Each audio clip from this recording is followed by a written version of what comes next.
আসসালামু আলাইকুম। আজ আমি আপনাদের সাথে পোয়া মাছের পাতুরির একটি রেসিপি শেয়ার করব। এখানে 2 টেবিল চামচ পেঁয়াজের সাথে আদা বাটা 1 চামচ, রসুন বাটা 1 চামচ, জিরা বাটা 1 চামচের একটু কম, এখানে 1 চামচের কম একটু হচ্ছে হলুদ গুঁড়া, আর মরিচ গুঁড়া হচ্ছে 2-4 চামচের মতো। তো ঝালটা আপনাদের পরিমাণ অনুযায়ী দিবেন।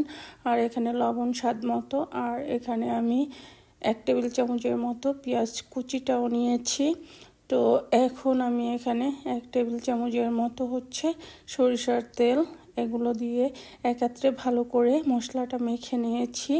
আর এখন এর সাথে আমি দিয়ে দেব এই যে কিছু পোয়া মাছ। তো এখানে আমি প্রায় 10-11 পিসের মতো ইউজ করেছি, মানে 250 গ্রামের মতো হবে। তো এই যে দেখেন, তো এখন এগুলোকে আমি মশলার মধ্যে খুব ভালো করে মাখিয়ে হচ্ছে এগুলো এই যে মাখানো শেষ। এখন হচ্ছে এই যে দেখেন, আমি এই যে আস্ত হচ্ছে লাউ পাতা এগুলো কেটে ধুয়ে নিয়েছি। আর এখন এগুলোর মধ্যে হচ্ছে এই যে মশলা মাখানো মাছগুলো মশলা সহকারে এখানে দিয়ে দেব। আর সাথে হচ্ছে একটা করে কাঁচামরিচ আমি প্রতিটা মানে পাতার ভিতরে দিয়ে দেব। এই যে একটা আস্ত কাঁচামরিচ, কারণ এটা দিলে ফ্লেভারটা অনেক ভালো আসবে। আর দেখতেই পাচ্ছেন এই যে আমি 2 সাইড থেকে মুড়িয়ে তারপর আর একটা পাশ মুড়িয়ে তারপর হচ্ছে যে আর একটা পাশ মুড়িয়ে দিচ্ছি। এখানে বাদাবাদির কোনো ঝামেলা নাই। এভাবে যে সাইডটা আপনি ভাজ করে নেবেন সেই সাইডটা হচ্ছে তেলের উপর দিয়ে দিলেই হবে, এটা কোনোভাবেই খুলবে না।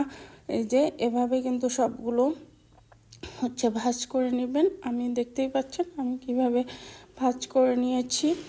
তো এই যে এভাবে কিন্তু প্রত্যেকটা পাতা সুন্দর করে ভাজ করে নেবেন। আর মাঝখানে একটা কাঁচামরিচ দিয়ে দিবেন। এই যে দেখতেই পাচ্ছেন আমি কিভাবে ভাজটা করছি, ঠিক এভাবেই আপনারা হচ্ছে ভাজটা করে নেবেন। আর সুতো টুতো দিয়ে বাঁধার কোনোই প্রয়োজন নেই।